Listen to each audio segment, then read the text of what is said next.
Okay, we are officially recording. Welcome to the Downtown Management Commission meeting. It is Tuesday, November 14th, and I will call roll. Susan Newsom. Here. Don Poe. Present. Stephanie Trees. Here. And Justin Calvin. Here. And I'll turn the meeting over to our chair for procedural items. Would anyone like to approve or the minutes from last time? Move to approve those minutes. Do we hear a second?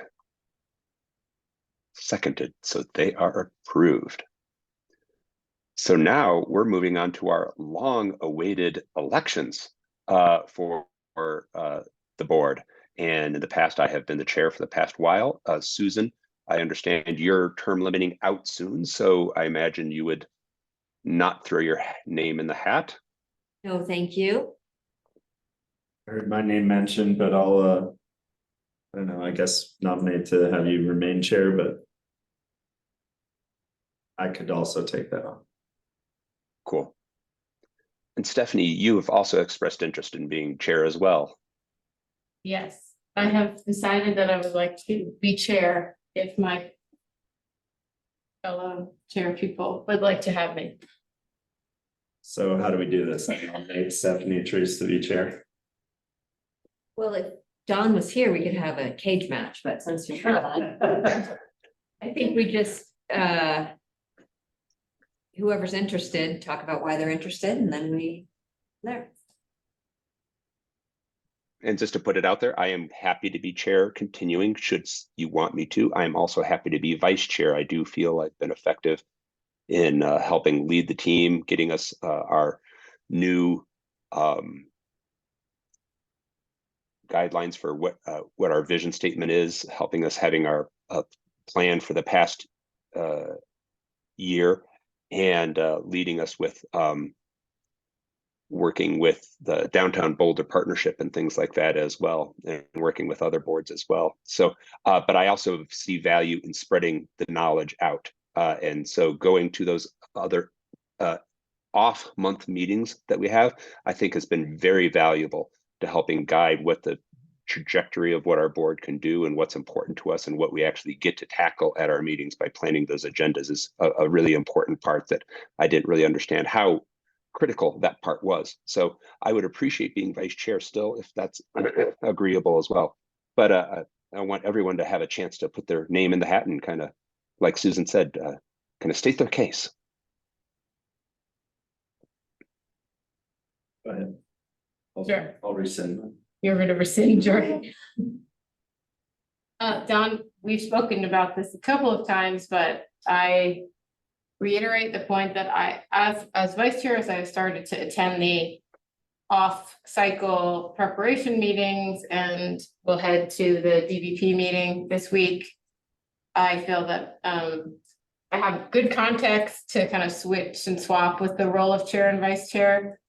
I think for my own personal development and growth, since I've already been on the commission for a couple of years, and in the second part of my term, it would be, I think, nice for me to learn all the Roberts rules, but also to take more of an active leadership role for this commission and continue to push forward the goals that we've collectively decided on. I think I'm with Don. I think we make a good team, and I think swapping us out, I think will probably continue to help us make progress in what we're doing, but won't be a big deal either way. But I'm raising my hand to volunteer to do a bit more of the extra work to lead this and hopefully take some of that off your plate.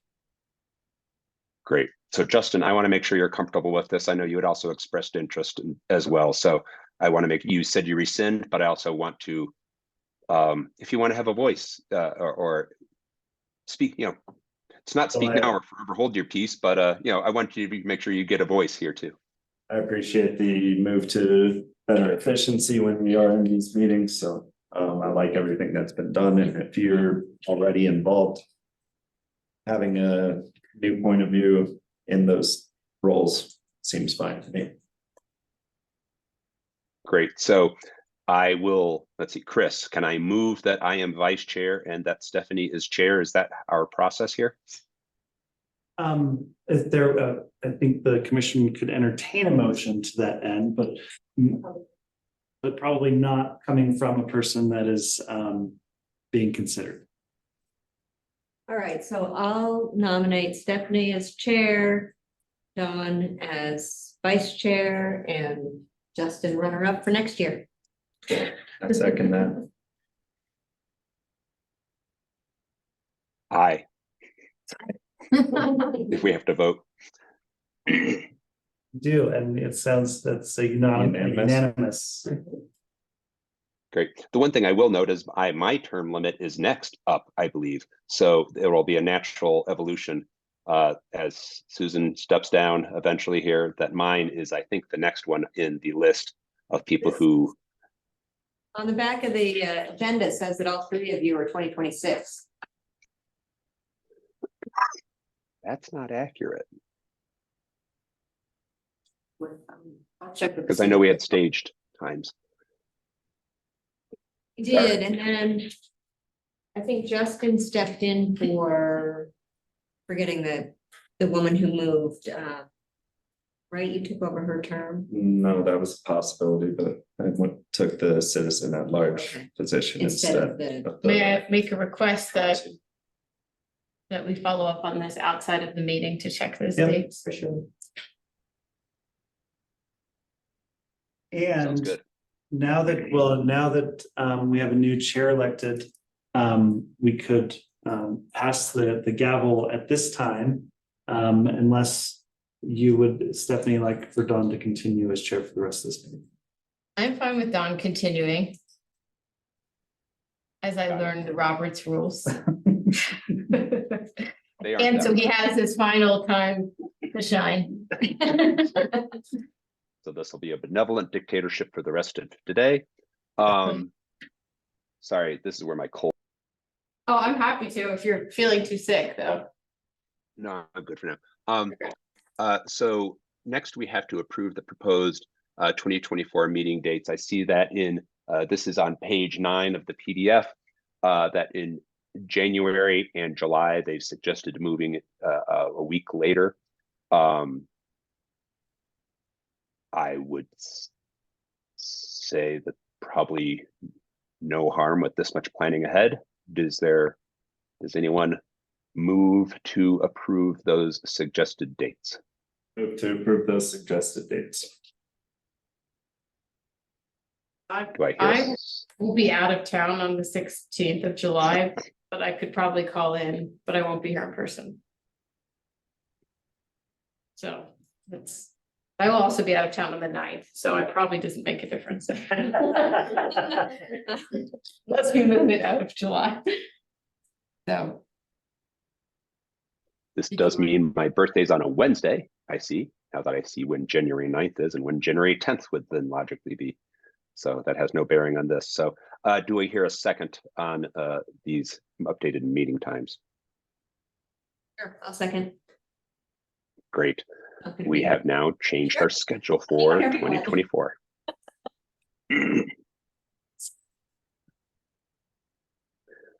Public participation is next. Is there anyone from the public in the waiting room?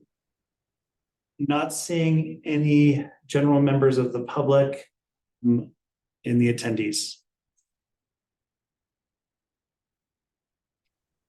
Great. So then we move on to the consent agenda, unless people have questions around this, and this is pages 10, 11, 12, 13, the fund financials are so through page 12. I did have one question myself as I was looking on page 12, the affordable commercial program development. This is something that I've been personally tracking each time, and it talks about halfway through that, as the next step, the staff will explore options of bringing on a program administrator to develop a formal implementation and administration for type of this program. They'll conduct outreach and engage with various community partners to develop an RFP with the goal of entering into agreement with community organization. And so I just wanted to understand what that, because I assume this is with using the properties that DMC oversees. I wanted to just learn a little bit more about what that RFP might entail and what community types of organizations that Community Vitality was thinking of for that. I'll start and then pass it over to Regan to add. First, it's not necessarily in properties that are owned by the Central Area General Improvement District, but would certainly be probably considered for properties that are within the Central Area General Improvement District. And we have resources identified that are, again, CAGED dollars that we are using to match with ARPA dollars, the American Rescue Plan Act dollars, in support of an affordable commercial program. So combining those two resources together to work with a community partner. What we've been thinking as the concept of our approach has been reviewed by council in a study session earlier this year, and we got a thumbs up from council to proceed. So that's what our next steps are. This concept of a community partner could be an organization like the Boulder County Farmers Market that's been looking to an opportunity to have kind of a year-round Boulder market, possibly, or other similar organizations that work really closely with the business community that would like to help take the lead in organizing vendors in a master leased space. Still a lot of work to do between now and discovering who that partner is. But Regan, is there anything more you want to share in the direction of that work? Sure, that was helpful, Chris. So I would just say that timing wise, we're using American Rescue Plan Act funds to bring on a community organization to help us develop and administer this program. And those funds need to be encumbered by the end of 2024. So ideally, we're looking at really kickstarting this work at the beginning of 2024. And then to Chris's point, and Chris, correct me if I'm wrong, but program development will be citywide in the sense that the concept developed can be applied anywhere in the city, but actual program implementation would likely land in CAGED using those CAGED dollars. Interesting. So what I hear is that it's going to be kind of like working with like a parent type of organization, whether it's the farmers market or something like one of the food court kind of things, where they kind of bring in sub businesses underneath it to kind of manage it out of one central facility. So it won't necessarily be like one place here and another place down the street down there. We're going to find one property that will kind of function as this kind of art mart of sorts for the city, if you kind of get my metaphors. Yeah. That is the intention of the current direction, yes. Cool. I'm excited to see what comes of that. I've really been tracking that one a lot, and I'm excited about it. Did the other commissioners have any other comments through page 12 on the consent agenda? I have a question. So I assume we'll talk about gate lists later, so don't need to do that now, but the status of the parking garage capital improvement projects and the outdoor dining. We haven't heard much about that recently. How are those things going? So I can speak to the capital projects. We are thankfully wrapping up. You might recall we had work happening in almost every single one of the garages throughout the summer. Some just a light refresh from just like power washing and restriping to much more intensive. We closed the Randolph Center garage for the entire month of October. Is it back open? It is back open, yes. So a lot of that work is wrapping up. We still have some stairwell work happening at Spruce Garage, but the next big push is at the St. Julian. We postponed the work that we had originally planned to do in St. Julian's beginning in spring due to unanticipated higher levels of noise complaints from hotel guests. So we worked with the St. Julian to identify a couple weeks during their slow season. So coming up here next week, and a week in December and a couple weeks in January, where we're going to be doing high intensity work in the St. Julian garage to try to hammer that out quickly in those small windows of time. So those are the big capital projects. Then we also have done the Lollipop sign replacements. Those are up and working for the most part, except for a couple. So making great progress there. If you haven't seen them, they've got nice, pleasant messages. They're communicating the number of spaces available in the garage in real time.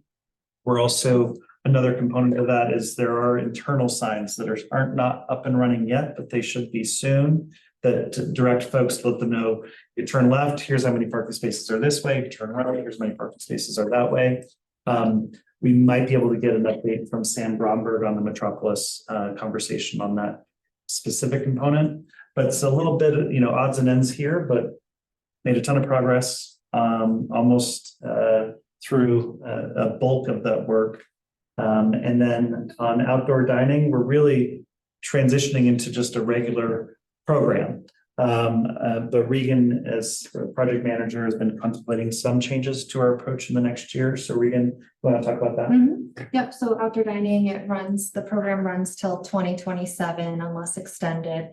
There are currently, I think, 25 participants, a lot of them downtown. I'm working on some program enhancements at the moment, so we've run into some challenges just with getting the word out and business owners being a bit confused about the required documentation, and then there being delays in the permit review process. So trying to mitigate some of those challenges moving forward. We're enhancing the website. I'm creating a new outdoor dining pilot handbook, so it's a little bit more digestible to the business community. And then we're planning on hosting a workshop in January to any interested businesses that want to come and attend and ask questions, help draft their site plans on site. Again, trying to mitigate some of those challenges we've seen in previous years. And I assume that once cold weather really hits, they'll go dormant more or less. Yeah, it's a year-round program. The application period is open February 1 to March 1 each year. So that's when we'll really start. And people have to reapply and pay, I assume, every year, or do they just? The once leases they're in, right? are for 3 years and they can renew. So technically, once they're in, they pay an annual lease fee, and if they're, and a revocable permit fee as well. Lease fee if they're leasing the infrastructure from the city. Okay, good. When council approved the pilot program, they did ask for a review after 2 years. Right. So that will be, and that is next year already. So We need to talk about that. we're gonna need to, anticipating that folks are enjoying the program. Certainly probably just wanting to see more of it in more places. But looking forward to seeing how we weave that into the. Yeah, it sounds like you're proactively keeping things going, so that's Sure. I think it's settled in nicely. It's a really nice addition for those who use it. And Christine Edwards also was chiming Yes. in. She had raised her hand on Zoom if we needed her to have any additional answer. Christine, you should be able to unmute yourself now. Think I did. Can you guys hear me? Yep. Yay! So if you guys have any other questions about capital improvements, one other thing to keep in mind is that we are doing a big push right now in the St. Julian, and then after that there will still be work going on in the St. Julian and in Randolph into the beginning of February, but it won't be nearly as intrusive as we've experienced over the summer. So just to let y'all know and to set expectations on that. Right? Can Yeah. I ask? Oh, go ahead. I'm not sure if this is your purview, Christine, but related to the garages, the art on the 11th Street garage. I know I was involved in that, but I haven't heard much recently. Do you think we could get an update in a future meeting, or you could provide one now? Sure. Well, I see Matt is on the call, but Okay. also if Oh, yeah. Matt, Greetings. You can hear me okay? yep. All right. Thanks, everyone. Matt Jasansky with the Office of Arts and Culture. And so the project is still moving ahead for the public art on the 1100 Spruce Garage, we're working in the design process right now, and so we're in a pre-application point. We have to finish up some drawings, but everything is on schedule. So we will wrap this up and get a construction schedule out as soon as we can, but it is looking like completion will happen next year. Can't wait to see it. Thanks, Matt. Sounds good. Thank you. Thank you. And I have Well, a if there's- question about another, is there another question in the chat? No. Okay, another topic that I didn't see, well, I sort of saw on the consent agenda around the elections for next year. Was there anything that came out of the boards and commissions consulting project that influences how council is trying to recruit and do the board seat commissions and boards elections? Yes, so a number of you were likely involved in some interview and surveying work that was done by the consultant team on the board and commission program assessment. That work and their recommendations went to council last week in a study session. And council supported the direction of the recommendations thus far.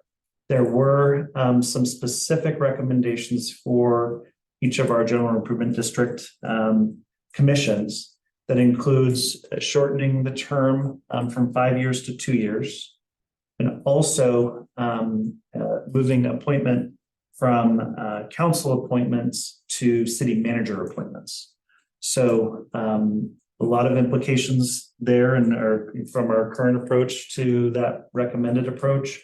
A lot more work still to be done to determine whether or not that's actually going to be implemented. It was a study session, so there wasn't a formal vote on actual changes to the program. So we'll continue to follow that process. But those were the major recommendations for our GID commissions.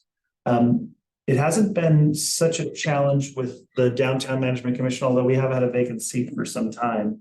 But particularly the Boulder Junction Commission, which doesn't have a fully developed business community yet.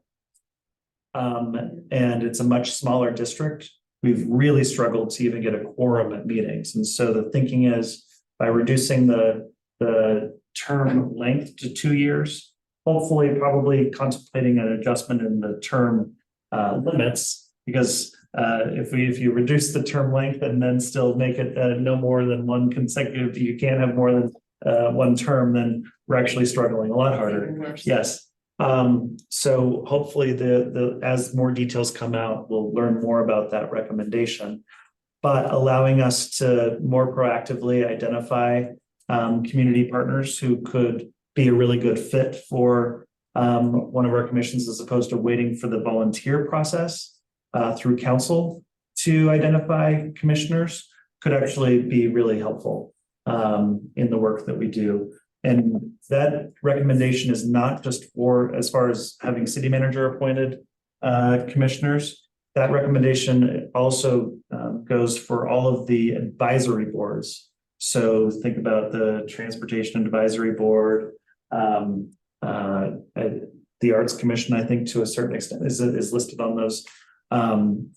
Any of those boards that are strictly advisory and don't have any quasi-judicial requirements, like the Planning Board or the Beverage Licensing Board, would no longer be appointed by council if we implement the recommendations. A lot of work still needs to happen before that actually gets contemplated and voted on, but those are the big implications for our commissions.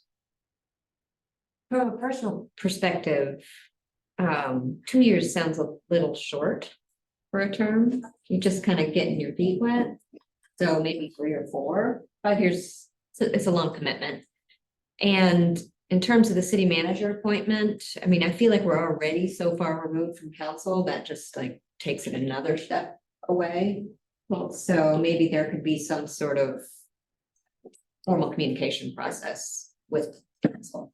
If that were to happen. I like those recommendations personally. I think when council appoints, that means that there's political motivations for who they choose, probably, and that feels like an unnecessary like an unnecessary part of a commission that's supposed to not have strong opinions about policy. I think that I see the role of commissions is to like listen and learn new information and kind of help pull it together and be, rather than have come in with a key like political agenda.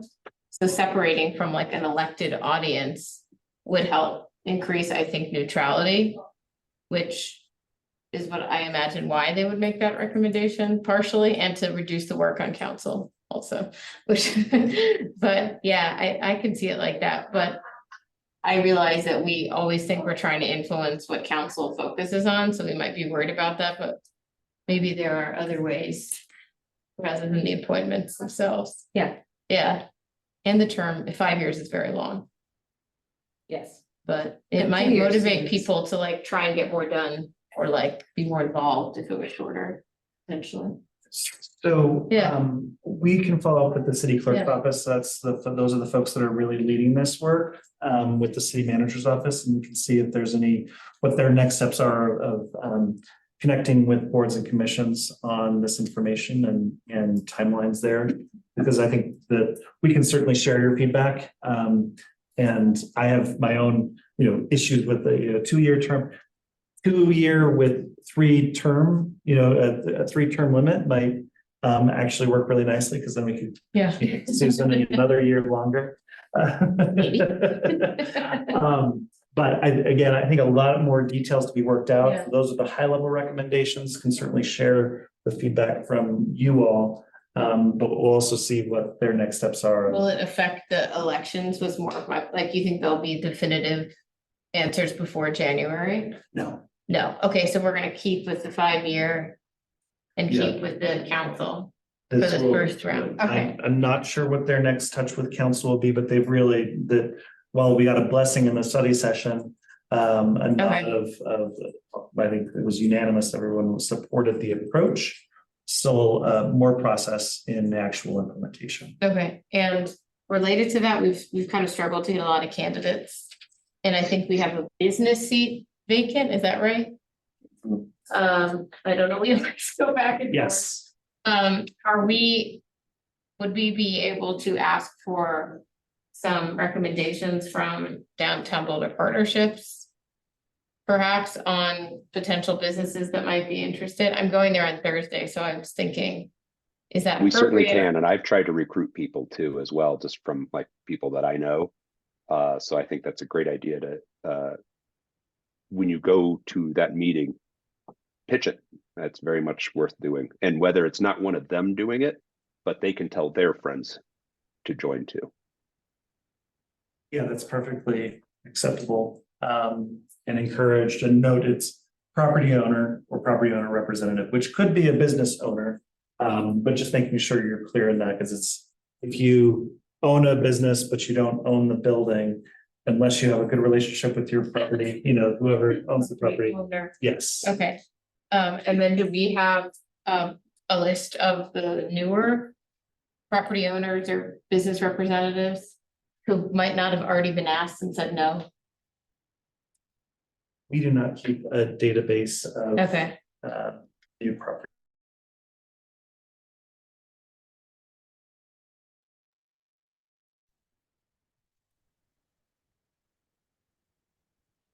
But there's no harm in asking people more than once. That shows that we're interested.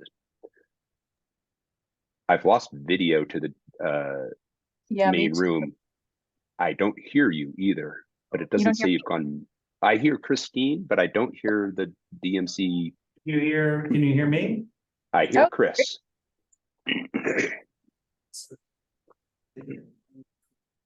Not that I need video, but I just wanted to make sure I still heard you, but I hear you. Good. Switching off and then go to integrated camera. And now go to. Well, yeah, our camera has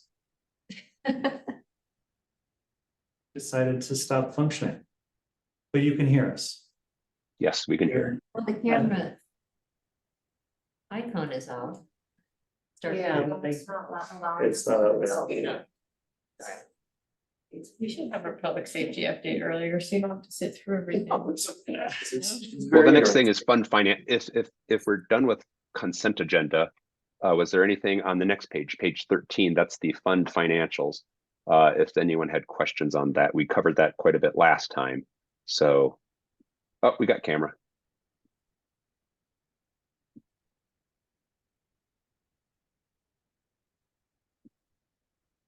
I see people looking at the fund financials.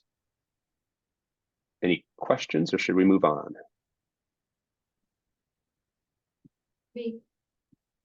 And for me. That is a relief because since our last meeting, Teresa Pinkel has left us for an opportunity in Utah. But we have announced her replacement. Our business services senior manager will be Elliot Levante. So those of you who've been with us for a little while might recognize that name. He left us a couple of years ago for the budget office.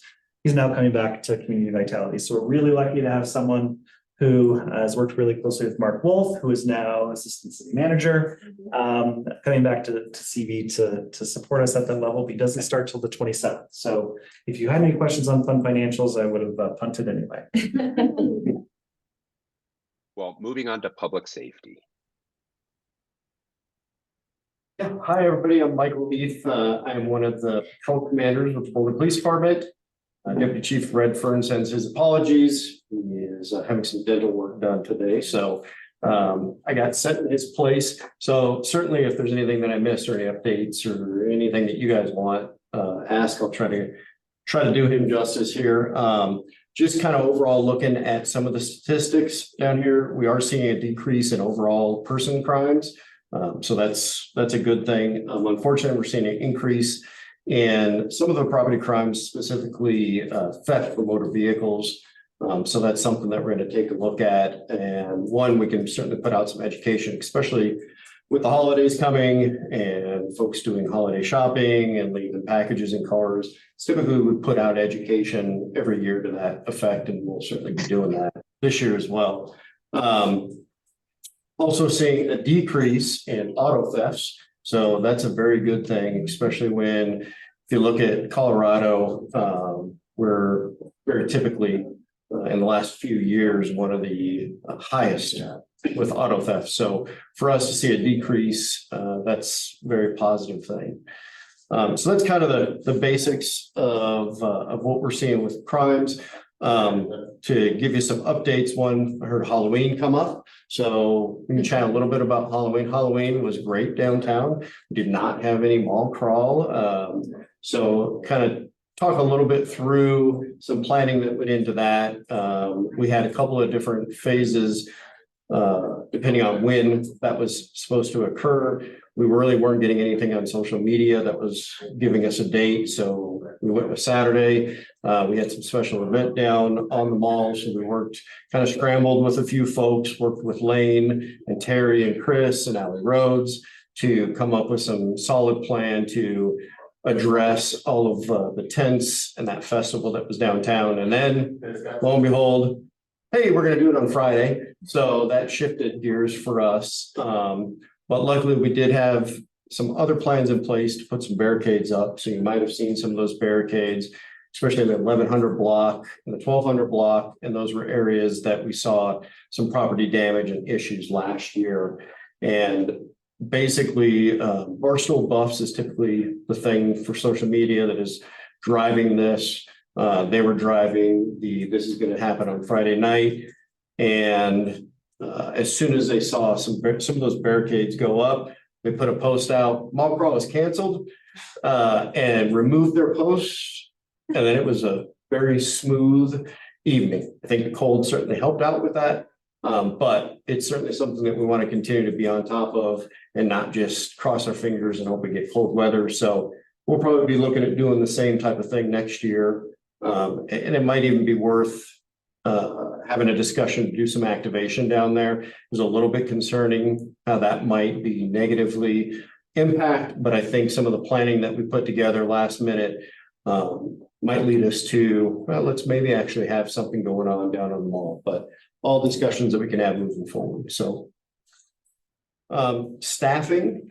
So I'm sure you guys have heard for at least the last year or more that staffing is horrible. We're getting more officers. We promised we're going to get them. We just put 13 new officers out on the street. We're looking at putting another 3 out from that group here shortly. We've got one person currently in the lateral process, so that's a shortened training process to get them on the street. And then we've also got another group, and I believe 6 that are in academy that will have to go through the rest of the training program. So hopefully middle of next year. So those are all really, really good, positive things. What that's allowed us to do is we are adding 2 Pearl Street Mall officers to the group. So we're very happy that we're able to do that.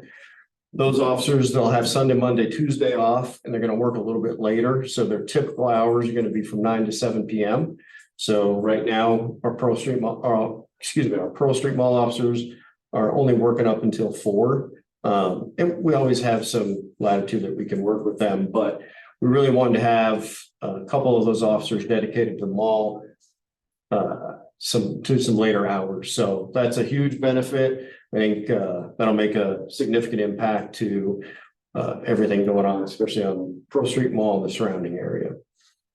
We've also been able to add 1 officer to our encampment cleanup team. So that's another positive impact that'll happen downtown. So all good things with staffing. Hopefully we continue, and hopefully we don't lose too many more folks in that process, but that's looking very positive. One of the other things, we did this last year, we'll be doing it again this year. So we were doing holiday saturation patrols. Basically, we're looking at the business areas and allowing officers to either come in early for their swing shift, so a couple hours early, or stay after the day shift hours, so that we're covering from basically noon to about 6 p.m. There's no guarantee that we'll get officers every day, but from Thanksgiving to Christmas, we're just looking to have some extra presence out there to really hit the business areas, the parking garages, and that'll really help us, I think, with those thefts from vehicles. Last year, it helped us catch a bank robber from the 29th Street Mall, so it was extremely successful. If we didn't have any other positive results from it than that, that was very successful. We apprehended him within minutes of the bank robbery happening. So we will be doing that process again this year. So that was a real quick, I don't know the Roberts rules, so if I break any of those, you're gonna have to tell me, but yeah, absolutely. Go ahead. You're good. Can I ask a question about, do you know like what the typical time is when most of the either car thefts, stealing cars or things within cars and business burglary happens? My guess was at night, and then but if that's not the case, I'm curious. So a lot more of the stuff happens during the day than you would think.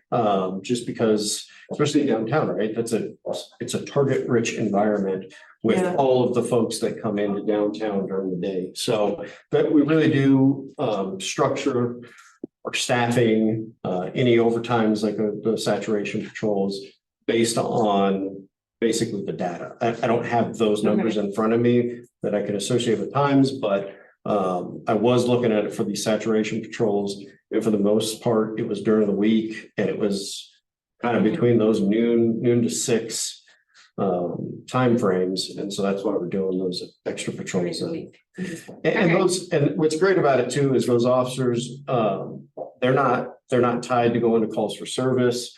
I mean, they are that high visibility. So even if we're not making necessarily arrest, what we're hoping to see is that reduction, because if folks are coming into town, they're going to go to Target and shoplift, or they're going to go to Home Depot and break into cars or whatever. And they're just constantly seeing patrol cars, hitting those lots or hitting downtown, then they might think twice about it and go to a neighboring jurisdiction as opposed to hitting Boulder. Okay. Thanks. And a related question just about the nighttime. I know that you mentioned that the shifts end at 7, and that's a lot later than it was. Do you know, maybe between the police and the ambassadors, what happens from the 7 p.m. on period? I think my experience has been that we go out, my husband and I go out to dinner, later, typically, which is unusual for Boulder, but we're out, it's like 8. And it's like somewhat, even on a weeknight, pretty empty. Mhm. And I think there's the perception, we talked about this in our previous meeting, of feeling unsafe when there's just not a lot of people around. And you don't see any police officers anywhere, and maybe there's like one ambassador occasionally. So I feel like that time period, and if we want to stimulate nightlife and have people to feel comfortable, like we need to create at least some perception more of safety than exists. Have you talked about that as a team? I know maybe Yeah, absolutely. So- darkness especially, I think, Sure. part of it in the winter. Yep, so a few things. One, again, right, we're doing our staffing based on what we're seeing the data show. The data shows that, right, we have more calls for service during these days, during this Yeah. time frame, and so that's where we're gonna gear our staffing. And even though these are great numbers for staffing, great increases, we're still down quite a few officers. We did add some officers to the neighborhood impact team, so that's kind of that Hill Mall, more so during the evening hours. So we've added officers there as well. And then we've also added to patrol. So patrol should be sitting at, we're anywhere from 21, 23 maybe officers on each shift. We're doing shift bid today. So I've got watch 1, mine will be at 24, but I also have the support of the mall and traffic officers. I've got a lot more support during the day than the others. And the other 2 shifts are watch 2 and watch 3 shifts are going to be all at 25. So those are increases as well. And just because they're not necessarily assigned to Pearl Street Mall, they're assigned to these districts and they have the responsibility to be out, and they're encouraged to get out on foot as well. Okay, so they're staffing around, but not dedicated, that's what you're saying. Correct. I mean, Yeah, so okay. their area is a little bit wider when we talk about the districts than it would be just that specific Pearl Street Mall. But yeah, looking at the times and the data, that's why we put those officers in those roles during that time. So there is an increase in overall for each of the shifts. Okay. The neighborhood impact, that's responding officers rather than like patrolling. Yeah, so neighborhood impact team, they do a lot of stuff up on University Hill. They work a lot with the students, but something that I've always kind of taken on to, and it was more so, I mean, bar close is definitely not the same as it used to be when I started 20 years ago, right? And so that was also kind of part of those responsibilities of like, all right, where's the need? But I mean, they're responding to calls as well, calls for service, but they're more focused in those areas of University Hill and downtown. So cool. After going to the Downtown Boulder Partnership meeting a few weeks ago, one of the things they mentioned is that a lot of the business owners have a lot of issues early in the morning with all their workers coming in and homeless people kind of in their corridors and stuff like that. And Terry's here, so maybe Terry can equally chime in on this, but is that something that the downtown ambassadors are handling, or do we need support in the morning from that? And I guess maybe that's more a question for Terry, who might know more directly how that's impacting. Everyone. Dawn, that's a great question. I usually get into work between 8 and 9 o'clock. And when I see it, I just call our ambassadors, and our ambassador team is awesome. They are usually the first point of contact. They'll go over and see if they can wake someone up and ask them to move. At that meeting, you recall, Maris strongly encouraged us to continue to call police to make sure that we're not putting our ambassadors in any sort of danger. So if there's somebody that is not responding well to an ambassador, they definitely will call non-emergency and try to get backup to get people removed. As the weather gets colder, patterns start changing. So it's really hard to tell at this moment in time. We haven't noticed an extreme uptick in more people in the morning hours versus the nighttime hours. It's kind of been steady for the past few months. Yeah, and our officers, they work with those ambassadors, and we always encourage anybody that, if you're ever uncomfortable, don't hesitate, just call us. We don't want to put anybody in harm's way, not for the sake of, well, we don't think this is important enough to call the police. Like if it's making you feel uncomfortable, then call us. And that is absolutely why we're here. We have those officers that are dedicated to the Pearl Street Mall, especially if we do, have officers early, they're starting their shift at 6 a.m. And if we have, especially if we have repeat offenders or areas that are significantly being impacted, that's something that we can be very proactive about. And not only just with our Pearl Street Mall officers, but also having our nighttime officers go around and make contacts during the night, be able to write tickets and take some enforcement action. So. Great. The other thing I'll mention is my building has been tagged by massive graffiti 5 times in the past couple of weeks. And thanks to the ambassadors for helping with painting, because man, I can't keep up with it. I've been tagged a lot, and I even got the guy on video. And So it's how graffiti been So just out of curiosity, how are you reporting that to PD? Are you just and you're providing that? Are you doing that online or are you speaking to an officer? one time when one of my friends actually was driving by, he's like, "Hey Don, someone's tagging your building right now." I'm like, "Why are you calling me? Call the cops." But I did call. The police got there quickly, but the guy had already left. I submitted that directly through the 911 because he was actually there and I could see him on camera. The other ones I did online after the fact, and it took a week, and I got like a report online that had been approved as an online report. Yeah, I'd say anytime you have suspect information, I know it's more convenient to go online, but if you report that to an actual officer, making sure that we get that suspect information can just, if you've got good footage where we can put a bulletin out to other officers, it's amazing how some of our officers know the community, and we'll put an email out and within minutes, somebody has responded saying, this is so-and-so. So the best way to do that is to actually have a report directly to an officer so that it doesn't get lost in that online. They should be getting kicked back to you if there's suspect information, but there's always flaws with technology. So I would encourage you, reach out and get an officer there. Great. It's just a lot of footage to sift through because I'm not there every day. And so every third day I'm there and I'm like, oh my God, I have like all this footage to sift through to see when the guy did it. Sure. Absolutely. Yep. But any other questions for the officer, commissioners? Question, how do you anticipate, I guess particularly the encampment team, your response to the passage of 302?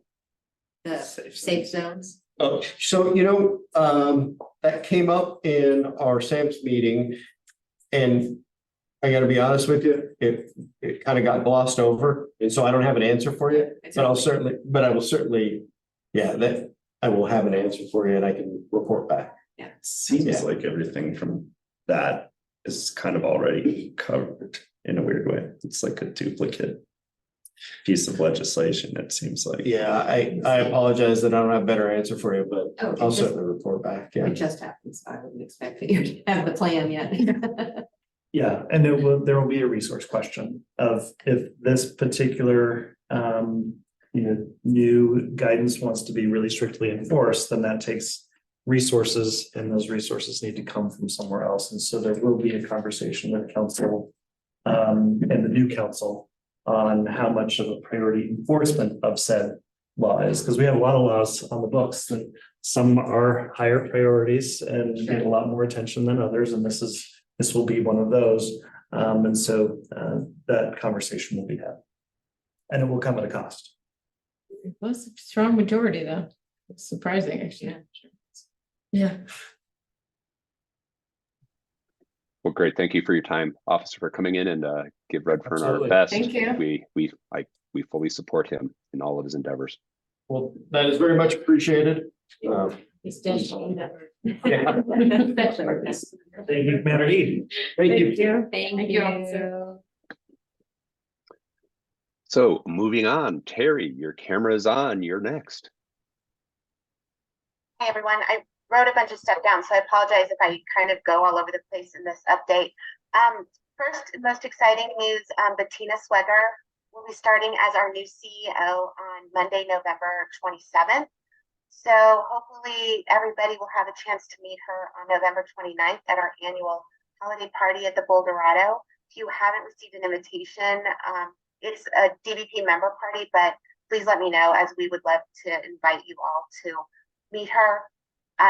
Over the course of the next month, I will be onboarding her and making email introductions and giving everybody a chance to connect with her directly to set up meetings. And she will be present at the next DMC meeting. And I know she's looking forward to starting to work with all of you, and we're excited to have her on board.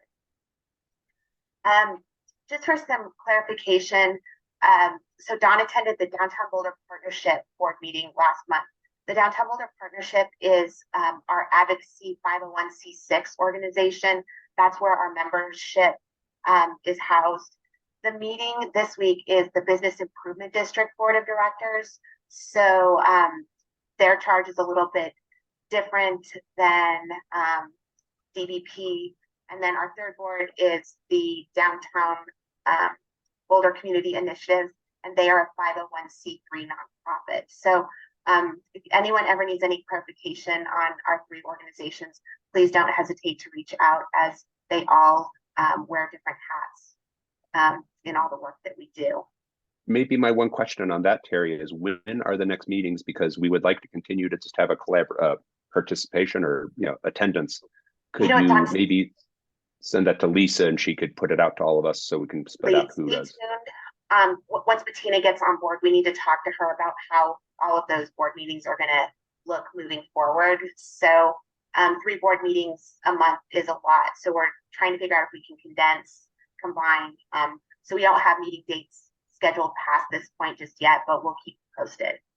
I was added to the invite for Thursday. Is that meeting still happening, and should I go? Yes, correct. That's the Business Improvement District Board meeting. At that board meeting, we're excited. We'll actually have a representative from the SAMPS team come and give an update and kind of an overview of what they're working on. So we're excited to have them join us. A huge thank you to DMC as well as city staff and city council. The request for the additional $103,000 in funding for the ambassador program was approved. And just today, we got word from our friends at CU that they've extended their pilot program of the ambassadors. Originally was scheduled to end at first quarter next year, but they have agreed to extend it through the entire calendar year.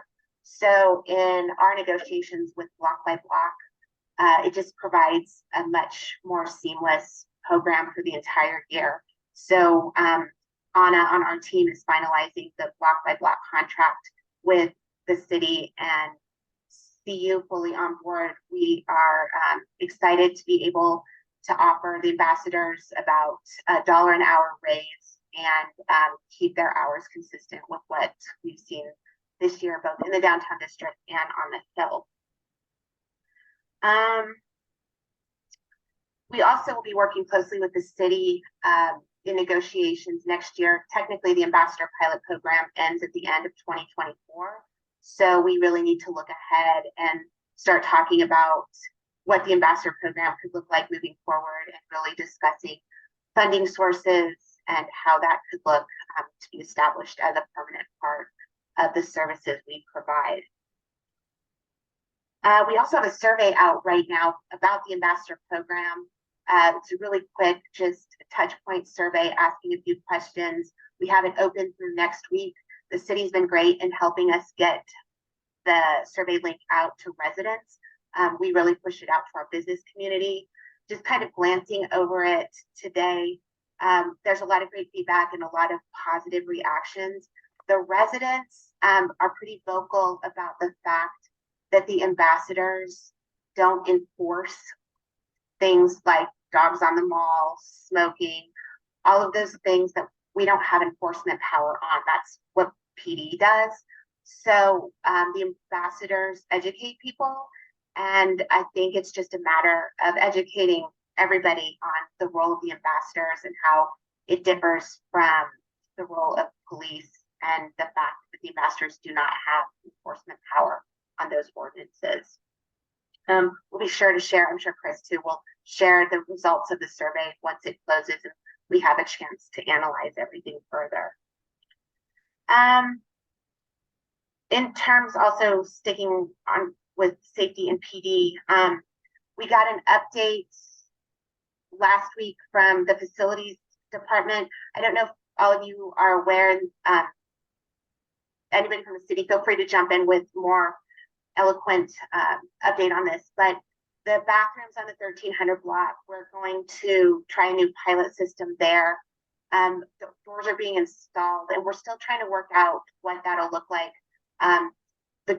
The doors will be opened and locked remotely, and sometimes if needed, the ambassadors will have a key fob that will allow people to get in. Those details are still being worked out, but the city is launched a pilot program with something called Halo software. So what the Halo does is it can monitor things, sensor things, like how many people are in the bathroom at a time, if a person's standing, sitting, or moving around. It even senses if somebody is smoking and what they're smoking. So it's a pretty advanced system that the city is just kind of getting ready to launch. We had one meeting last week, and I think we'll probably have to have one more before it goes into full effect. But PD is in on it, and everybody's trying to decide how notifications will be sent through one person or through, if it's a serious enough crime, if PD will be notified directly. But we're excited to have that launched, as throughout the summer months, there was a lot of really bad activity happening in those public restrooms. And when they are closed down, the burden that that puts on our businesses is quite great. So if we can get that figured out and have safe public restrooms, we'll be really excited to have that in place before the tourist season starts in 2024.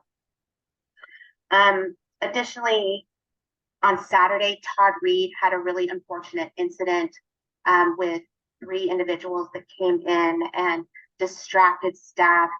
2 Rolex watches were stolen, and they got away with a pretty big haul. So I continue, just every time I get a report of something like this happening, I send out an email with video or images to the entire business community. And a lot of times that's super helpful because people will recognize people who tend to come into other shops. And I work closely with PD on that too, trying to connect cases if it's something that happens multiple times. Let's see. On the advocacy side of things, the Downtown Boulder Partnership Board of Directors voted last week to send a letter to council that's going out first thing tomorrow in support of Ordinance 8590. The Hill business community asked if downtown businesses would be willing to support that. And we made sure we got feedback from the restaurant community in particular. And the downtown restaurant community really feels like having the zoning equalized and the additional restrictions taken off the Hill businesses is really going to be a great benefit to all of Boulder. So that letter will be going out in support of that ordinance, which is up for council consideration on Thursday.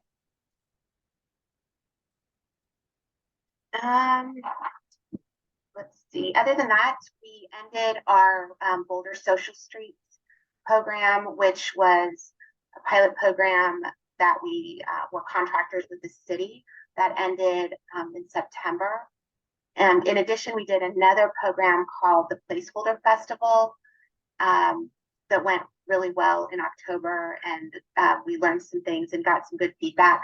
We're working on final reports for the city on all of those initiatives. We did a few other projects this summer as well. So we'll be presenting those to the city at the end of the month. Right now we're gearing up for the holiday season. So Switch on the Holidays kicks off this Sunday. We have a big program in place. And then we're doing some other fun initiatives throughout the season. We're bringing back the AR experience where you'll see those signs all along the mall on the east and west end. The city's partnered with us. They're doing stuff near the civic area by the library. So you'll see these signs, you scan a QR code, they open up fun filters in Instagram. We did that last year and got a really good response from the public. We're also doing Find Freezy, which is a shopping event to try to encourage people to go in to the stores this holiday season. We'll be celebrating Small Business Saturday next week. And then we have our Lights of December parade happening the first week of December. And the holiday season concludes with Freezy Fest, which is December 9th. Again, partnering closely with the city on a lot of the stuff that we're working on. A utility bill insert will go out in December, promoting all of the events through the winter season, and also includes a parking coupon to encourage people to check out the new gateless garages. Other than that, Regan and I were both in Chicago in early October for the International Downtown Association's annual conference. It's a great time to get together with other downtown organizations, cities, placemaking professionals, and talk about a lot of the things that are not unique to Boulder, as you guys can imagine, whether it be the unhoused population, affordability, office use. It's a great time to collaborate with our peers and get ideas for best practices and share innovative things that we're doing as a city and a downtown district. I think that's all I have, and I'm happy to answer any questions.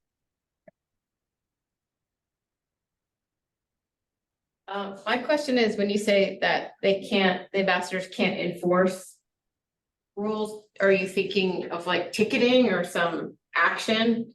Correct. What do they currently do today? They say that's not allowed, and then the person says, I don't care, or something? That's Okay. exactly what happens. Yes. And then they say, and they can't like technically report them or take their name down or anything like that. No. Okay.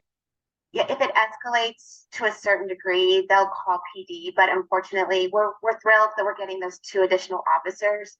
But in terms of those lower level offenses, the officers just don't have time to respond to the smoking, dogs, things like that.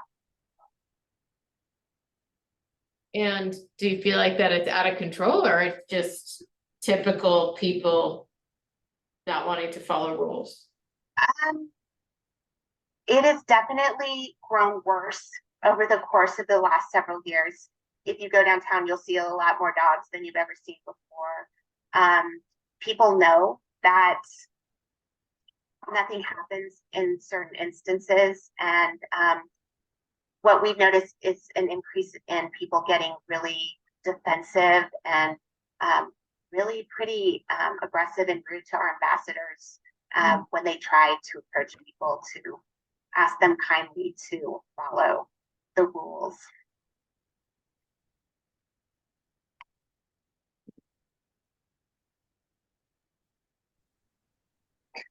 Well, thank you guys.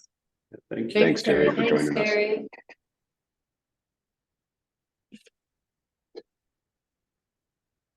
I can't say enough good things about the ambassadors, though. Matters from staff, gateless garage updates. Samantha, you're next. Hi, can you guys hear me okay? We got you. Okay, great. Let me pull up my little slideshow here. Joining us from the Flatirons.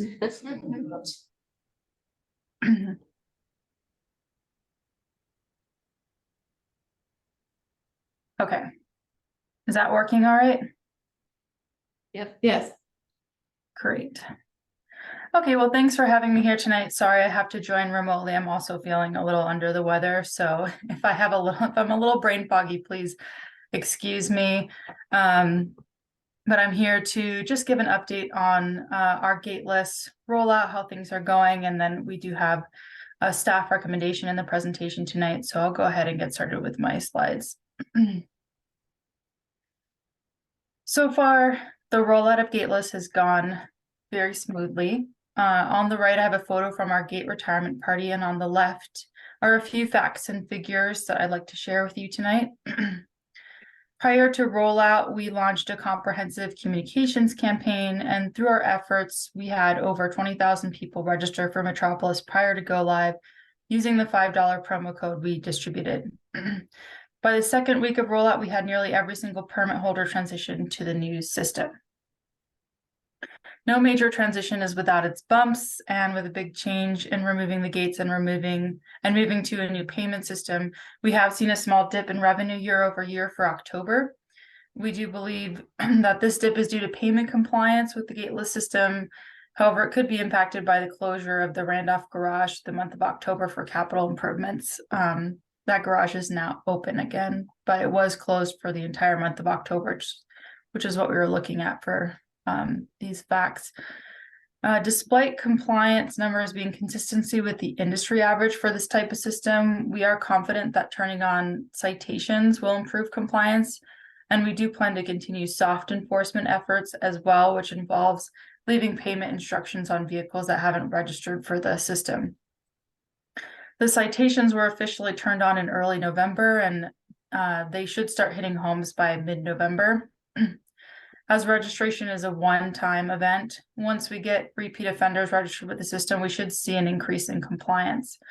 That being said, revenue from citations, along with the reduced maintenance costs of the system, will keep us on track for remaining revenue neutral for the program.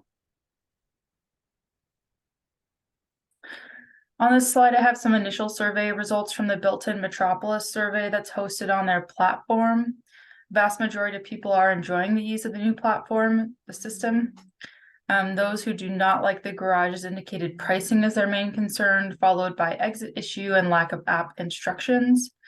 We do plan to conduct a more comprehensive survey by the city, and we'll report on the results when we have them. So I'll just take a moment here, and I can go back to the previous slide if anyone has questions about how the rollout went and how the current gateless operations are functioning as well.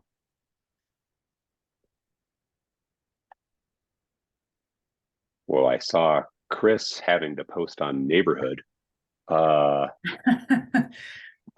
some, of course, people online never have good things to say. It's the 14% that were chiming in on Neighborhood. But did Samantha or Chris, do you have any additional thoughts based on what that is, or is that, I'll let you put it in your own words. Sure, I'm happy to address it, and Chris, feel free to chime in. I can't see anyone in the conference room, so I can't see if you're going to speak or not. But yeah, so one issue that we've found, it's not an issue that is unique to Boulder by any means. This is just a QR code issue, like all across the US. If people some people will download a third-party QR code scanning app as opposed to using the camera on their phone. There's a couple reasons they might do that. One is that they just don't know that they can use the camera on their phone to scan it. Another reason might be if they have a older Android device. Some of those older devices can't scan QR codes. They need that third party. But when you do use that third party QR code reader, we've seen some of them like try to have like phishing weird links that lead you astray to phishing kind of websites. And so we've had a couple people have issues with that. Like I said, it's not unique to Boulder per se. I actually got an email from my bank like a week or two ago warning me about this scam that's going on, and it's an issue across the US, but it's definitely caused a bit of a commotion on Nextdoor, which is, known to have that type of reaction to when things go wrong. But we're trying our best to get the correct information out there, and we're working on our messaging with some of the electronic signs to see if we can't point people in the right direction of using the camera on their phones and not some sketchy third-party app. Chris, Does it actually list the URL so you don't have to QR code it, that you could just type in the long URL if you had to? we've since added signs with the URL, and we're working, like I said, on the electronic signage as well. One of the reasons we decided not to add it originally, before we knew that this QR scanning thing was an issue, and hopefully you can't hear my dogs in the background here, but the URL for the Metropolis site, it doesn't really look like a URL to people who might also have trouble with technology, because it's at app.metropolis.io. There's no .com and there's no www, and so when we were thinking through all the signage, we kind of came to the conclusion that we have the helpline for people who are going to be confused, as opposed to putting the URL that doesn't look like a URL. So we're going back through and trying to kind of add the URL in more places, but that's sort of a communications challenge for us as well. And how do we make it known that that is a URL that you can type into your browser window?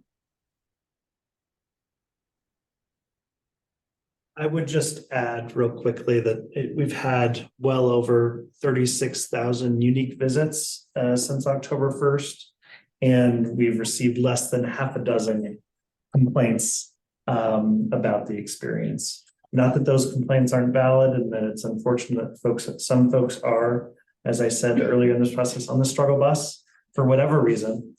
And we want to work with Metropolis to try to mitigate that outcome to the greatest extent possible.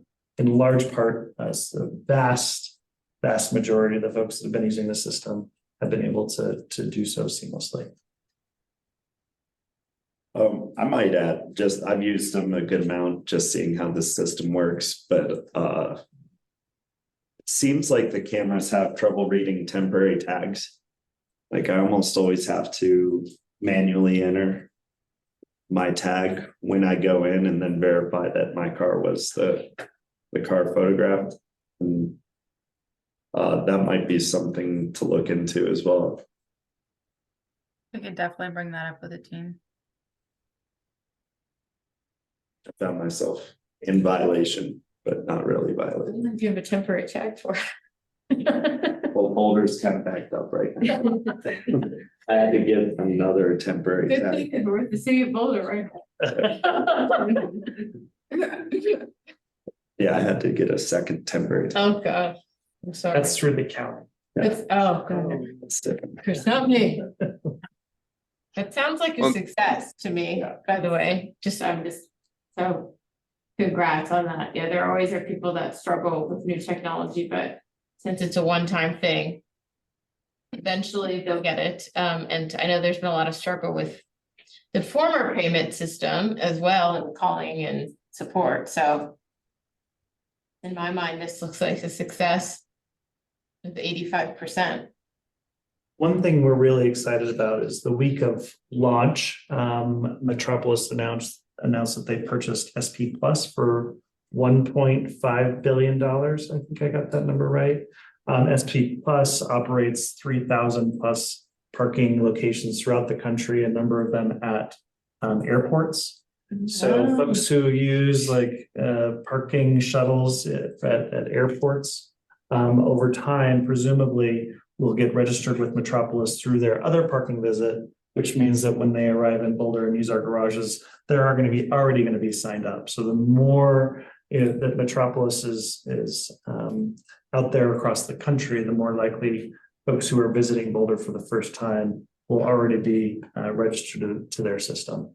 Because that's our biggest concern. It's one thing to be able to notify people in the community and keep on reminding them through utility bill inserts that you can just sign up for this thing in advance.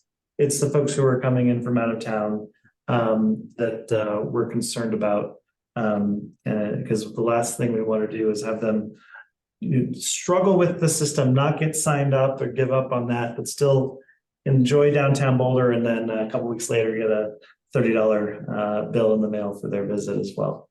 Because we're going to hear from those folks. Those folks are not showing up in these statistics because we didn't turn enforcement on yet. So Okay, we will learn more as we start hearing more from folks who struggled, and then they'll be hearing from us soon. It doesn't seem Does that that, then require additional communication signage and stuff saying, hey, if you're part of this system, this is, because like I don't even know what Denver uses, so I don't know what I signed up for. Does it, like when they register, does it says you're already in the system, thank you? You would Yeah, get it a should recognize their phone number as soon as they put it in.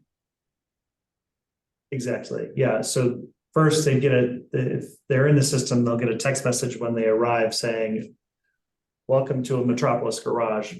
In the event that that doesn't happen, the minute that they try to register their same phone number or license plate again, it'll say, oh, we already see you in the garage, because they're all connected.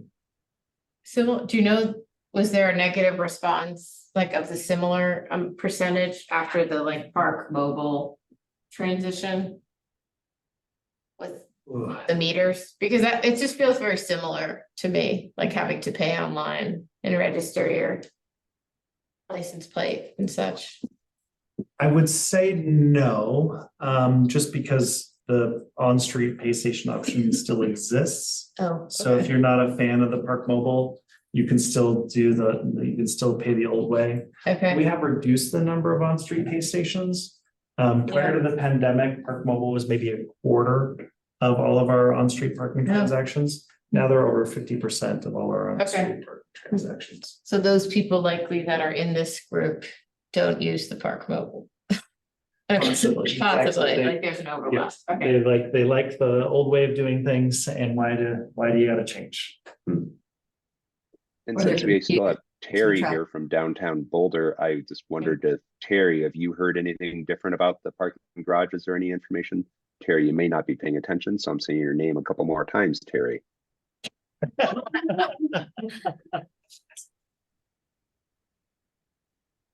Harry's left the building. Understandable. This is a lot to sit through.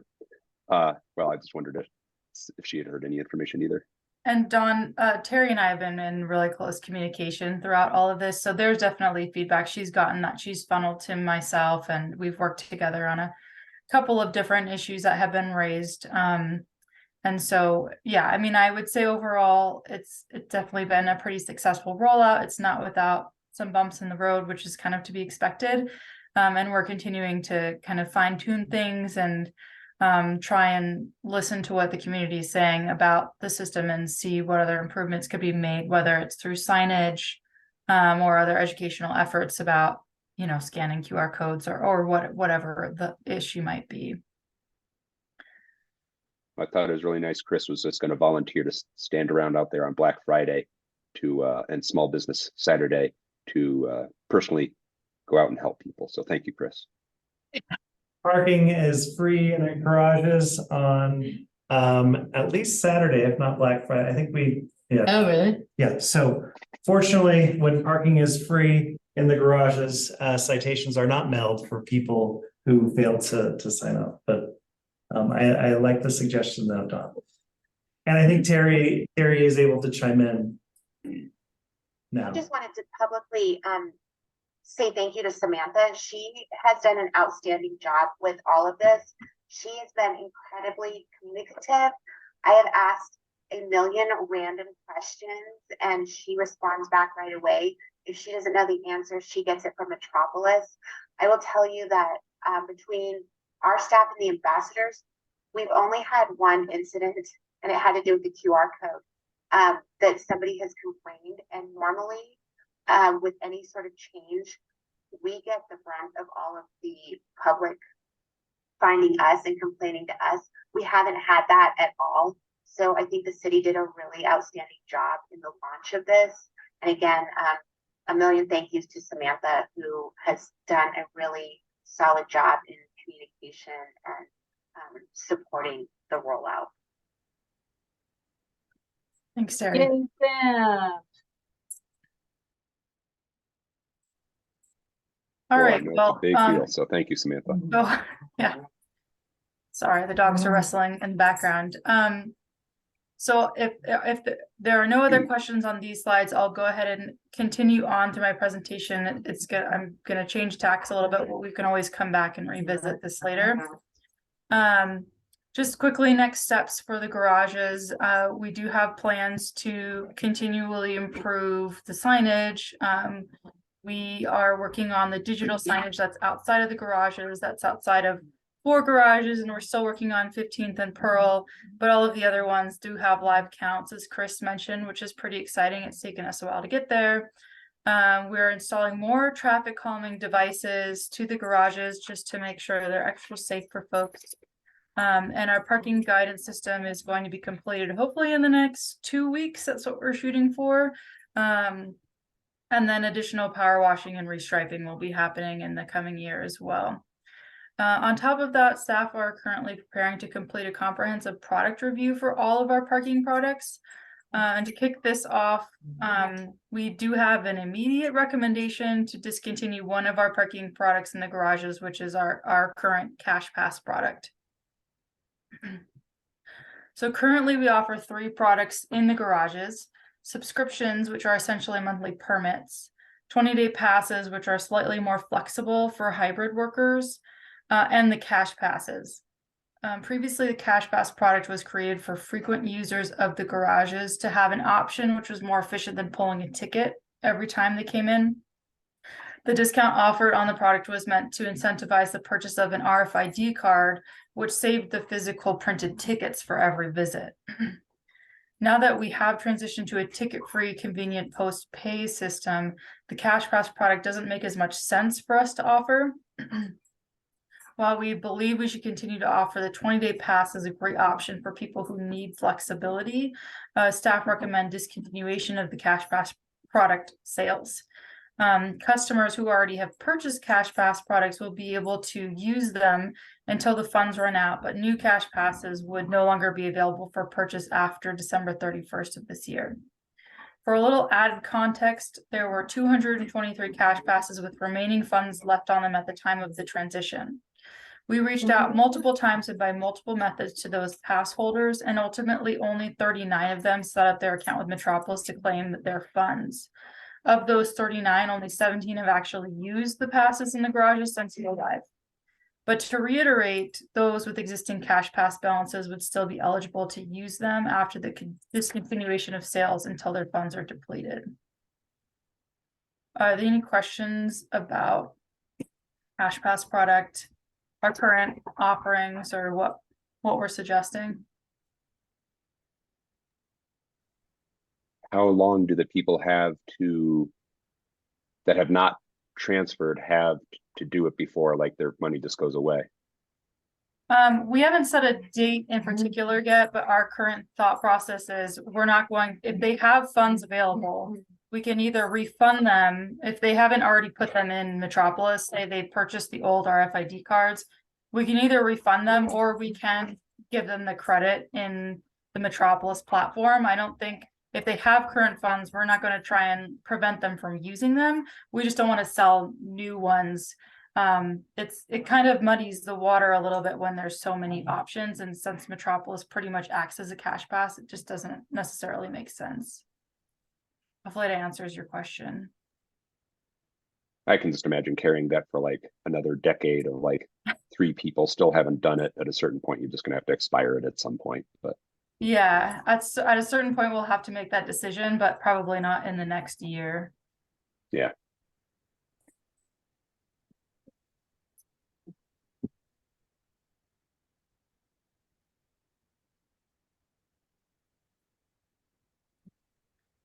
Doesn't sound like there's other questions about removing Cash Pass. All right, well, I do have some motion language here. This is what I've suggested. So I don't know if DMC would like to discuss internally before moving to adopt the staff recommendation. Or if there's any additional questions, I can also take them, revisit past slides. I'm just going to let the dogs out of the room really fast.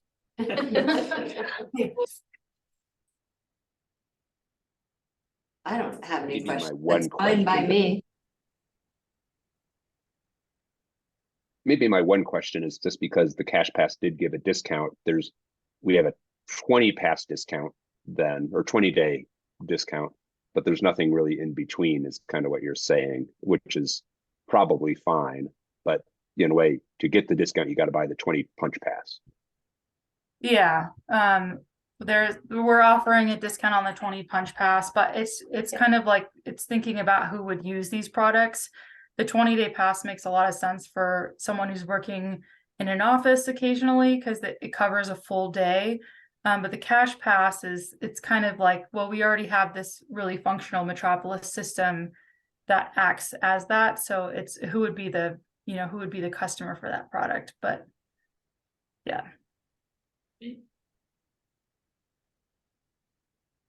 Well, if you want to go to the next slide so someone can move that if there's no issue, would anyone like to move this language? Would anyone like to move DMC moves to adopt this?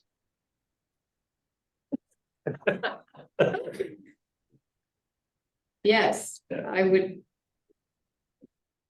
What do I say? I move to adopt. I move to adopt the staff recommendation for Acacia to eliminate the cash pass garage product. Second. I, Aye. All right, unanimous. You get her up. Thank you, Sam. You better- Thanks, team. My sister's like, I'll teach you about. Thanks, Sam. Congrats on all that work you've done. So the next item on our list is the DMC Commissioner recruitment questions. I reviewed them myself. There's always different questions we could ask. This is page 14 in the packet. And then the timeline is on page 15 and 16. Did the commission have any revisions to these questions?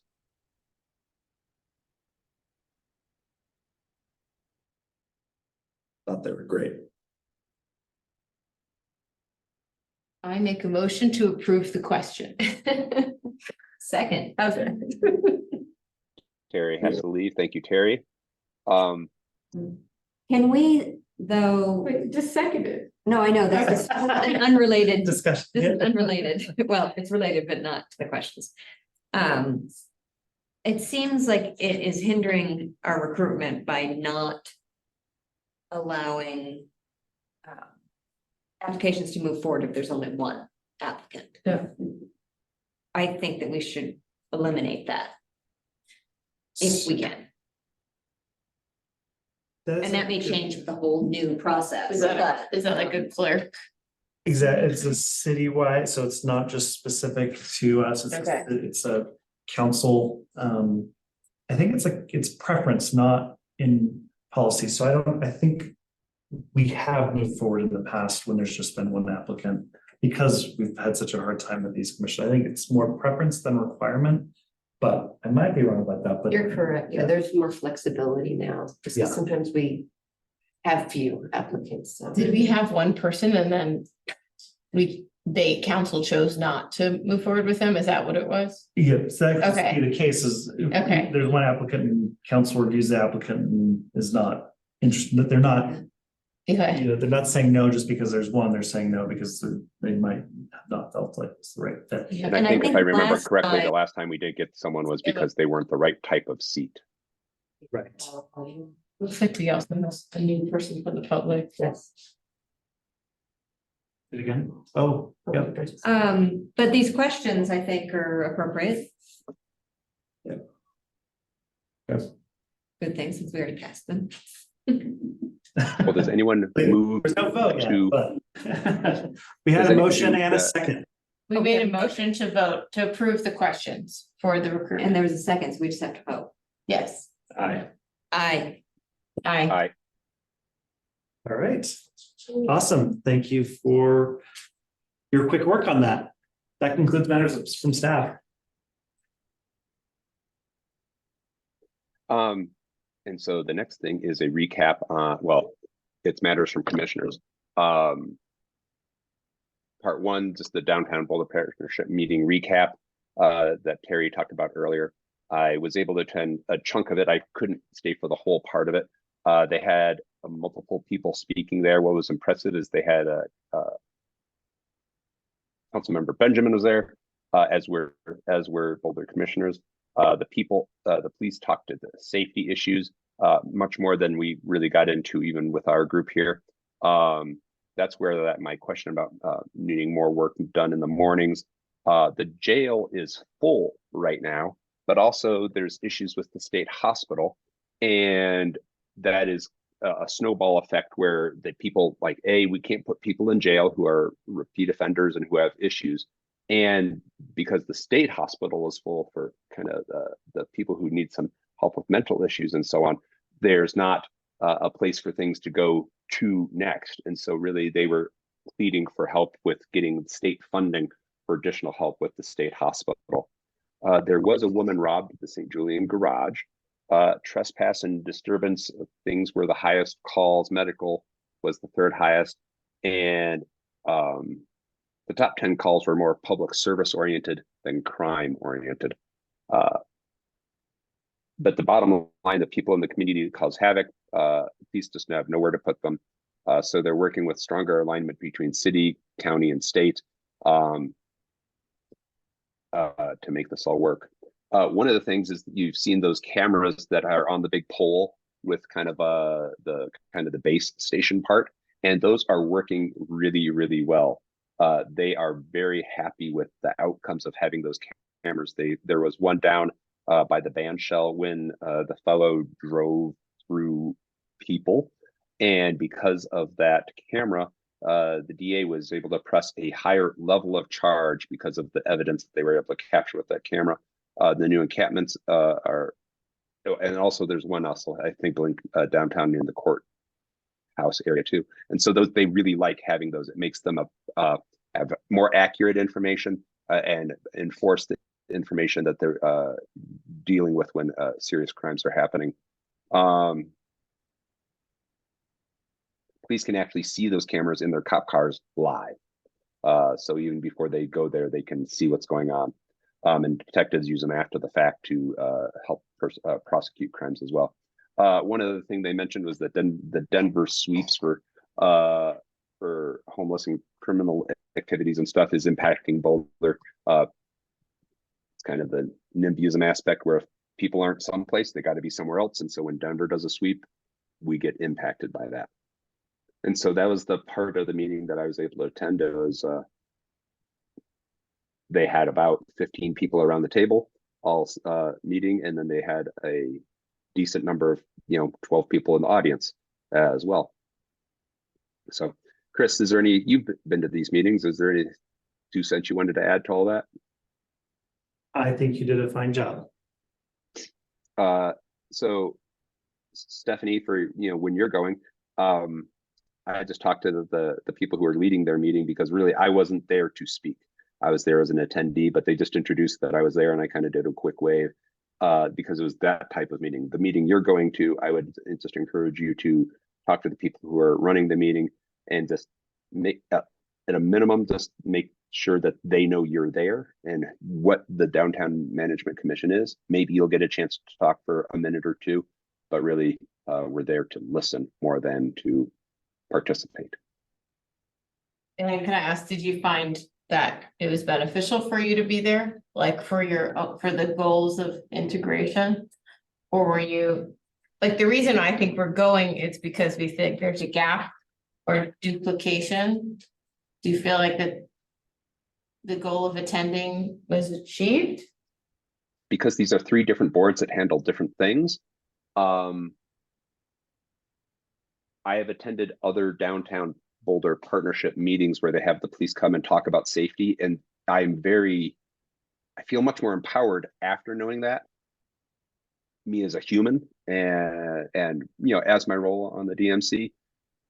I think my goal for how we're going to incorporate more is just with like the 5-year vision plan of what we're going to do with Pearl Street and how we're going to invigorate the alleys and all the things in that vision plan. That's where I'd maybe like to see us, excuse me for one second.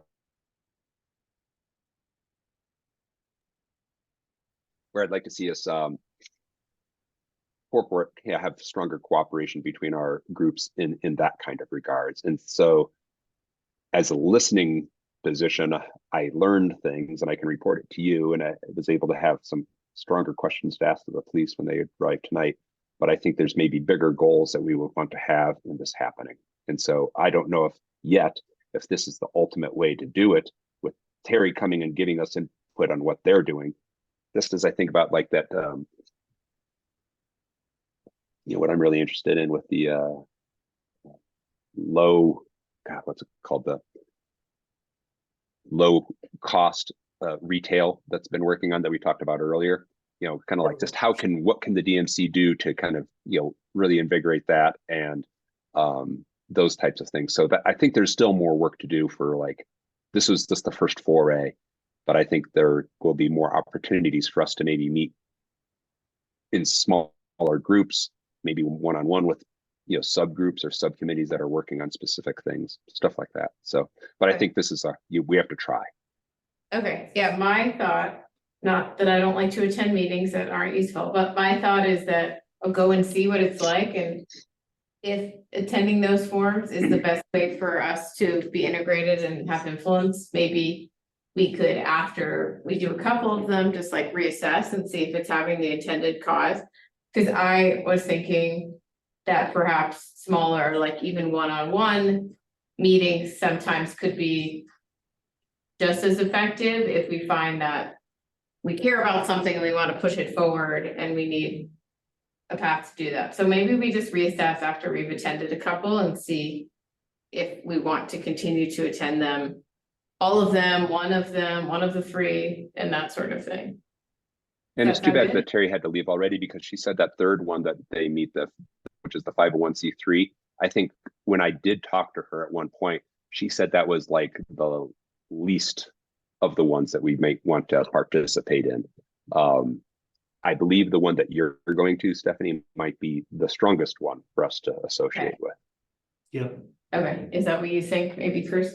Yeah, so you're going to the BID, which is a taxing district as well. It's almost the same shape as KJID. So that's really the funding mechanism for all the work the Downtown Boulder Partnership does. And a couple of council members sit on that board as well. So another element of this is when Bettina starts, she'll be my new best friend. And I can highlight the desire for more collaboration between the Downtown Management Commission and all the boards that she's going to be reporting to. And I think she'll probably be very interested in figuring out ways to streamline, at least to simplify sending the same message over and over again. And it doesn't make sense to have a number of different meetings. The challenge, of course, is our reporting requirements as a council appointed board, with all the public open meetings requirements and everything that we need to go through to make sure that you all are meeting those open meetings requirements.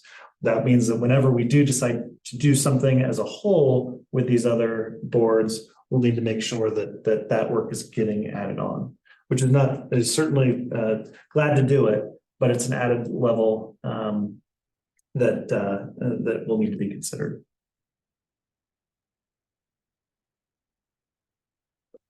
The one last, it's not on our list, but we did get the return letter from Transportation and Mobility about the Lime scooters. And so it's not technically on the agenda, but it is in our packet. It is starting on page 17 of the packet. And did the DMC have any response, or do we just tell Transportation and Mobility, thank you very much for the reply? It's not a response, but I think what I read into what Chris was saying was that the university was really pushing to get this done by a certain time. And they appear to me to be a very strong influence in the decisions around this project and the potential future decisions around continuing it.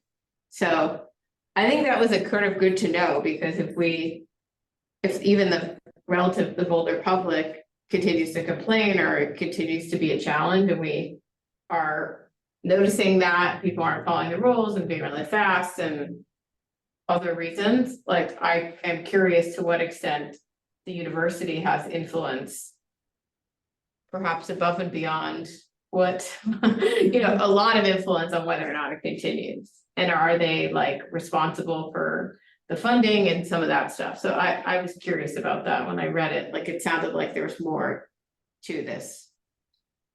Did you read into that at all, Don?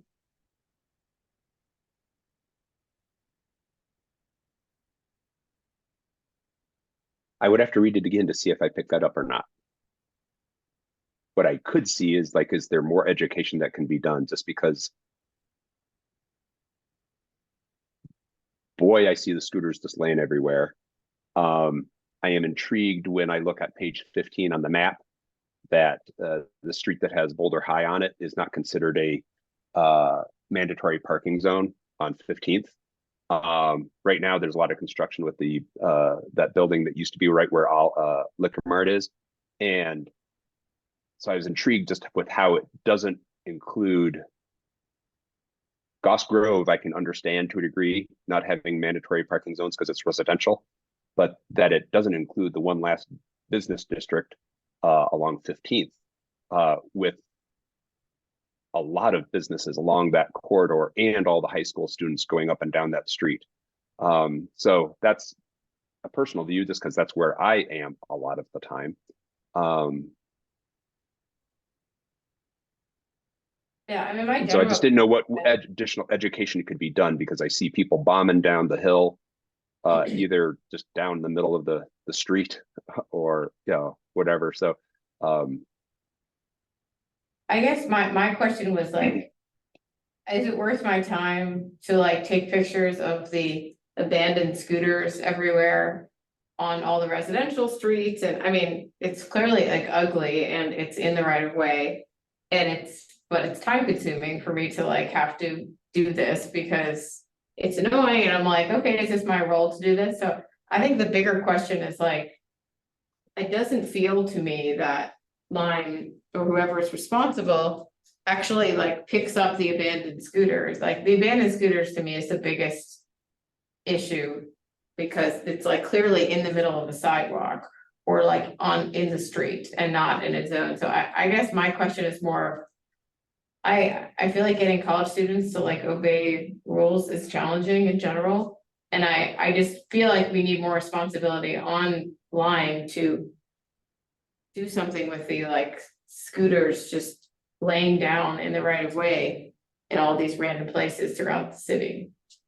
Because I believe that's a violation if it's laying down in the middle of the sidewalk, which is right, what? Right, but it's hard to tell if it fell over, someone else pushed it over, did they just drop it? Don't they have a way of knowing if it's like dropped, like laying down versus sitting up parked? Or no, do they not? Sure.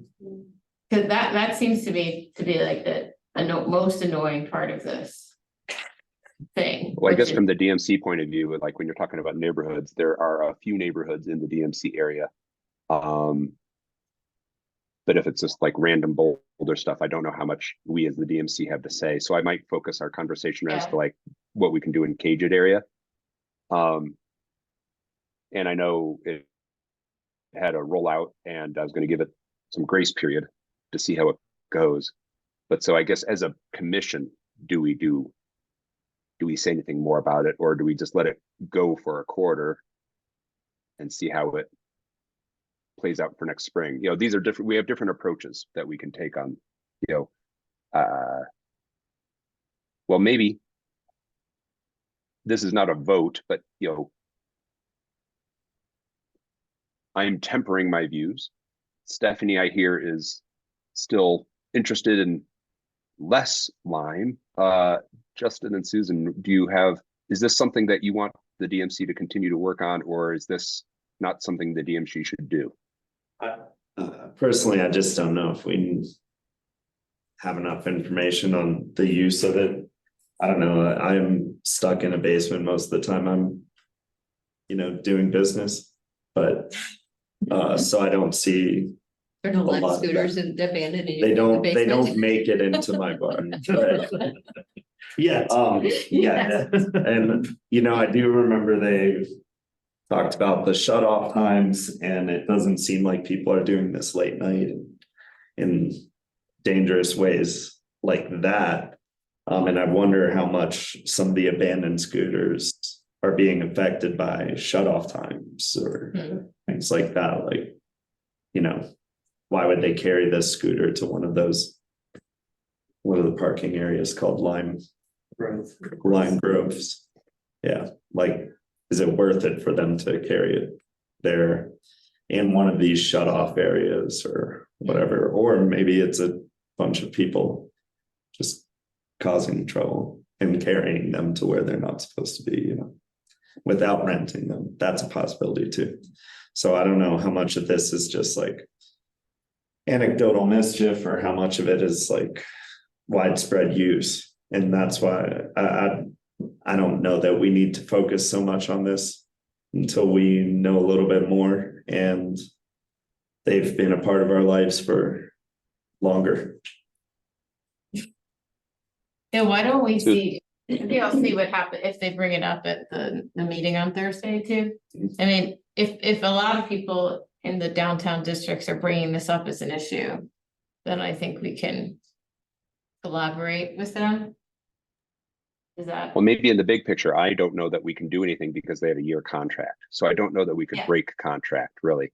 So maybe my question maybe is pointed at Chris at this point is when we originally were told about this, we were told that we were going to have time to talk to council and we were going to have more discussion around it. Then it turned out that was incorrect, that it was just transportation mobility was able to do this and council had not.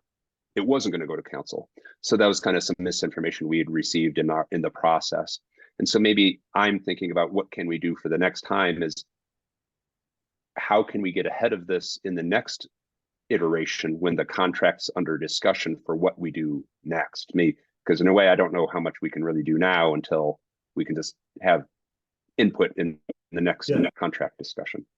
Well, yeah, it's remind you that your role is largely advisory. So, or really it is advisory, especially when it comes to contracts that rule over the public right of way, which aren't within CAGID's control or purview. But your input is certainly welcomed. And so I think that's the challenge here is it seems that you're feeling that your input has not been reflected in the outcomes. And I'd say that we can continue to document that some of these sticking points and challenges that you all have identified to make sure that they don't get lost in the work that transportation and mobility does and the work that they do in the public right of way.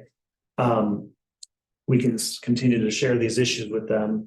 You wouldn't be able to influence per se with a motion of contract for the future, but it doesn't hurt to continue to, if there's a continuous theme that you're hearing from the business community and your interpersonal interactions that 15th Street is a problem, and we keep on hearing that over and over again, then that's much more likely to translate into action. Related comment. Good. As an update, hopefully a positive outcome. I do know that Lime is aggressively advertising for part-time positions for people to go and pick up these abandoned scooters. It specifies if you have a large vehicle, so you know, but that could be a positive thing. Autonomous scooters that will start moving themselves. They just like That would be hilarious. It's a newly developed job, so. I see this as Stephanie's night job. So if I was lying and I was trying to renegotiate a contract, I would also not wait to the last minute. So I'm assuming that they're gonna like continue to, this will be an ongoing discussion probably. In a long time up until a renewal of this sort. It seems to me that we should continue to ask Chris to provide input on the feedback that Lime is giving.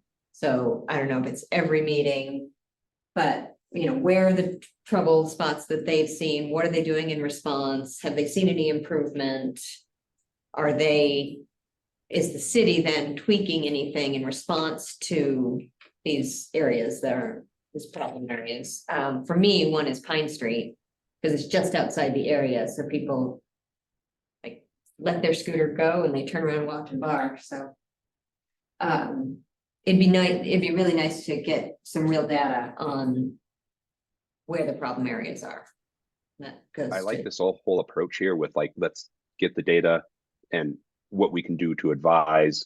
And when Susan, when you say Chris, I assume you mean Chris Haglund of Transportation and Mobility, Yes. for getting these updates. So in the same way that we get updates from the police and so on, I don't know that we need this every single meeting, but I think it makes sense for us to have routine. This is on our radar for sure, and we would like to be able to advise where we can. Yeah, and maybe if he doesn't come to the meeting, he can provide, every one of the meetings, he can provide the data that they have, whatever they've gotten. And then have him come, maybe every other or something like that.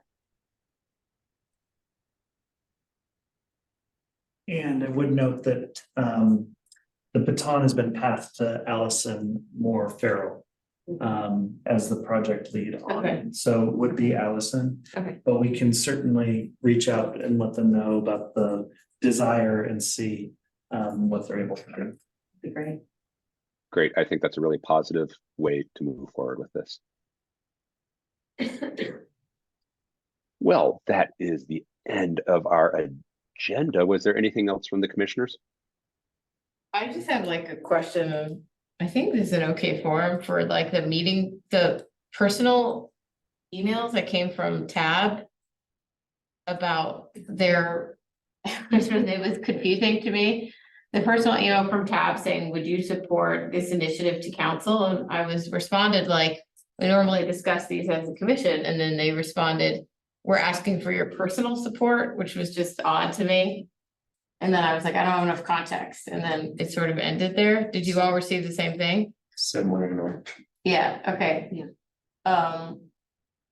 Is this something official that's happening? Do you know what I'm talking about, Chris? I do believe I know that what you're talking about. There was a letter regarding, was it safe Vision Zero? Parking minimums. Yes, all the parking reform. Yeah.